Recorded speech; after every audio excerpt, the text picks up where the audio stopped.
We are back with author and B2B strategist Larry Young. Last time we spoke about what sales industry expertise is and how to differentiate from your competition. Let's talk today about how we use this to create value, take control of the meeting, and how to acquire it. Awesome. Thanks for having me, Sally. Oh, we're excited to have you back. Yeah. By the way, I've been reading your book. Awesome. Thank you. Yeah, it's Thank exciting. You talk about how to use the sales expertise to take back control of the meeting. How has this changed, and how does it really make a difference? Yeah, so taking back control really allows you to be able to control the meeting, as we talked about last time. And so what you're doing is you're putting yourself in a position where you're helping a client to see around corners. One of the things that I know you hear, and I hear it all the time with owners, is tell me what I don't know. Right. As business owners myself, you're always, what is it that I don't know? Right. So when sales professionals in the past would come out and say, well, tell me about your business, tell me what keeps you up at night, they really weren't providing any value, Sally. So now when they start to come out and say, look, I spend time, I'm committed to your industry, I've been paying attention to what's going on, I've looked at information, I've synthesized it, and now I want to share with you how I think it'll affect you, like their main drivers, their cash flow, their profit, then that's how you start to really differentiate yourself. The key in this for having that is being able to enter in early, but then to be able to own that follow-up process. Salespeople all the time, you'll watch them, they'll go out and they'll make a call, they think there's an opportunity, they load it in their pipeline, and then they don't know what to do after that. Right. It's like, well, okay, I'll just wait around until something happens. Yeah. And so it just becomes a kind of a calendar list than really a pipeline. Right. What this does is it allows you to stay in the conversation and have them have that they'll pay for the time. They'll allow you to be able, they'll take your call, they'll take your email, they'll return, because the follow-up process, what it does is it allows you to take the deal off the street before your competition even knows it happens, because you have a relationship. That's kind of priceless information. I mean, you really do have to beat your competition in there, right? Yeah. And go in with the right tools. That's right. Yeah. Be prepared for those meetings. Let's talk about how a sales professional can start to acquire this expertise. Is it a matter of just reading what's on the internet? No, and I spent, so inside the book, the Walk the Sales Plank, I focused when I wrote that book on not just theory. There was kind of it is a bit of the theory behind how things have changed, but I wanted to make sure there was practical examples in there, because that's the kind of books I like to read. Sure. So the rip from the headlines in the internet is really only a place to start. It's really, you think about it, a business owner today, we talked about last time about how business owners are vetting your organization and the sales process is 70% of the way. Well, the issue that they have is, let's say they're in manufacturing and they want to lower manufacturing cost. If you Google or search lower manufacturing cost as a decision maker, in a half a second, you're going to come up with 65 million websites. And then you've got to try to curate that through and make that make sense. What this allows the sales professional to be able to do is you need to be able to go farther than that. You can't just read that superfluous information and go out and think that you're going to be adding value. And so it's more than just reading it from the internet. Yeah, you can't believe everything on the internet to begin with. Yeah, I right? know. Well, and the hardest part, Sally, for sales professionals when they go down this path is to start to synthesize and curate that. And what the book, that section talks about, is how to effectively curate that so you're getting the right information to you so you can deliver the most value. Makes sense. Can you give us some examples of some easy ways to find information? Yeah. Other than a great book that we have? Yeah, well, of course, you can always start there, but there's some great ways. Some companies will have company newsletters. That's an easy way to start. We talked about the Google searches, kind of some ideas. Another higher level idea is look at industry associations. So again, let's go back to manufacturing. If I'm trying to learn information and I'm selling into manufacturing, there's great associations that have newsletters.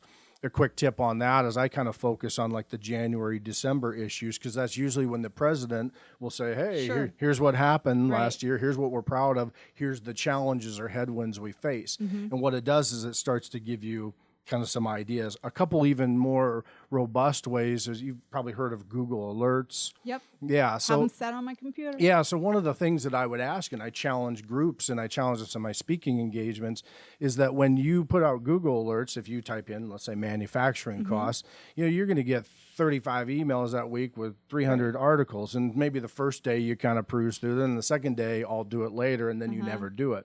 The question you want to ask yourself, Sally, is if you're getting those alerts and you're really not reading them, then you haven't refined it well. Sure. So one of the tips that I give in some of the training sessions is we focus on, if you find the right article, just jot down on a piece of paper the note of the author. Or maybe buzzwords that they use in there. Then after about 2 or 3 weeks, clear your general search out and start to put them in.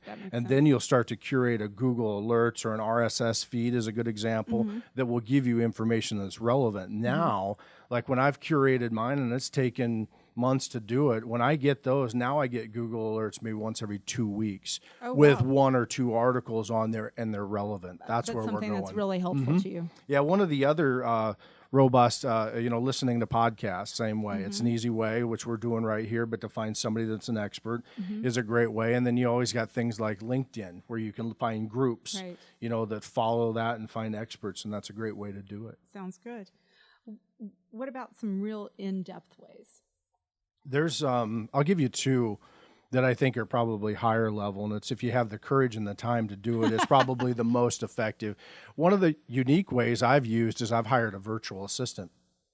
So you can get somebody domestic or abroad or overseas, and you can hire people to vet an industry. You can say, and you can maybe pay $15 an hour, and it's 5 hours of work. It's a nominal cost, but they'll start to curate that stuff for you.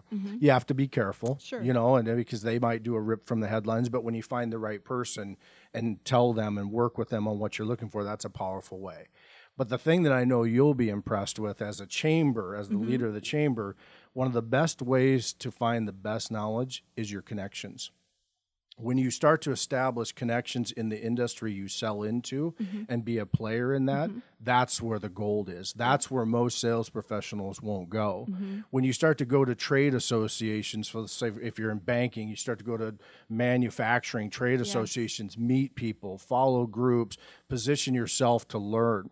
Some of the best sales professionals, Sally, that I ever managed were people that talked a lot. They spent a good part of their week out talking to people to get in the know on what's real, because then you can offer the value to your customers that other people won't be able to. I have a friend that used to always say, "Who do you know?" He was just asking everybody all the time because, it's how you make connections. Absolutely. You might not start with that person, right? But That's you right. end up with the person that you need in your pipeline. Yeah. That's right. What's one of the biggest successes you've seen in sales using sales industry expertise? Yeah, I've got many of them. There's a great story. I love this one. So I had a banker that I was coaching, and they had come to me and said that they were working on a hospital deal, a new prospect. $3 million loan is what they wanted to try to get. And so I said to them, okay, when is it going to close? They said, well, they'll let us look at it this fall. And I said, what do you mean let us look at it? And they said, well, we'll let us bid. They'll let us bid on it against all the other banks. Now, you ever have that that picture when you're at the zoo and you're throwing the pellets into the water and the fish are jumping, right? That's what it was going to start to look like, this bidding this fall. And I said, well, what are you going to do with them to create value before then maybe try to take the deal off the street before anybody else knew? And they were at a loss. I don't know. Yeah, because again, you're trying to acquire knowledge. And I said, all right, here's a strategy. We're going to look to find additional sales industry expertise. Who are some of the other vendors of the hospital? Who else sells to the hospital? And so we finally found the guy that sells all the equipment to that hospital, that prospect of ours. We cold called him. And we said, this is what we want to do. We want to meet. We want to talk about this particular organization. How do they make the decision? What headwinds are they facing? What trends are they in? And really start to understand what their problems were. And then in turn, because you have to make everybody win, in turn, we'll introduce you to some of our hospital customers, make an introduction for you. So it was a win-win. We spent 2.5, 3 hours with this guy. We learned a treasure trove of information. You notice I use the word treasure trove with walk the sales plank. I use it all the time now. And so here's what happened, Sally. We won the deal. We won the deal that fall, and here's why we won it, and this is the whole point of sales industry expertise. All the other banks in that case gave them a one-page sheet, $3 million, here's the terms, here's the rate. Our proposal was close to 30 pages. Oh, wow. We outlined the trends that were happening in their industry, how it was going to affect them, how our products and services would make a difference, and what we thought the ROI, the return on investment, would be for that, for every single one of them. Not only did we win the $3 million deal, but we won all the banking, all the other loans, all the treasury management. It was over $1 million in new revenue for that location for us. Yeah. But here's the point that I would make with your sales strategy and the sales industry expertise is that what the CFO told us was most powerful. He said, you weren't even the lowest price.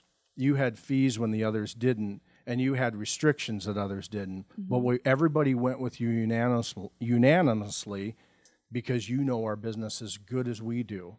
Well, you obviously put the effort into the proposal, right? And I think a lot of people look at that as they care.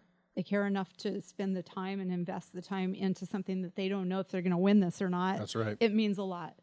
That's right. So what I would leave you with, Sally, and I think it's resounding, you said you had read some of the book, and I think the theme through all of this that I would leave with is that this is really simple, but it's not easy. What sales professionals are doing is they're putting now the work in up front, the commitment to make it, some investment to make it easier at the end so they're not worried about objections. And when you do it right, the sales meeting always ends with the decision maker saying, what's the next step? Right. Well, for us, the next step is you coming back again. Perfect. So we'll have a trifecta of Larry Young.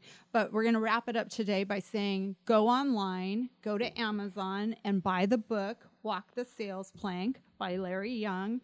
And thank you. I appreciate your time. This is really interesting. Thanks for joining us today on the Inside Business Podcast. You can find all of our episodes on the Inside Business Podcast at iTunes, Google Play, or your own favorite podcast website. You can also find them online at themesachamber.org.